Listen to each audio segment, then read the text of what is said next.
السلام عليكم. ليه السوبر ده أهم سوبر في تاريخ بطولة أفريقيا؟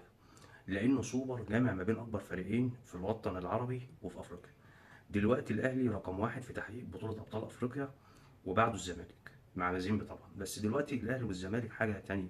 الأهلي والزمالك هما اللي بيتصدروا الكورة من مصر، واللي يتصدر الكورة من مصر يتصدر الكورة في العرب وفي أفريقيا، عشان أقدمية مصر التاريخية في الكورة وعدد السكان والإعلام والريتش والكلام ده كله.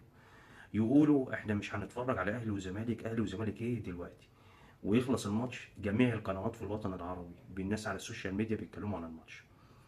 الاهلي لو خسر الماتش ده هيدخل سكة مش هتبقى كويسة بالنسبة له قبل الماتشات المهمة. يعني الاهلي لو خسر الماتش ده بنسبة كبيرة ممكن يخسر ماتش العين الاماراتي، دولت هيركبوه حاجات في يعني مش عارف اقولها ازاي، هتبوظ سيستم الفريق وهيروح كاس العالم للانديه هيشيل زلط.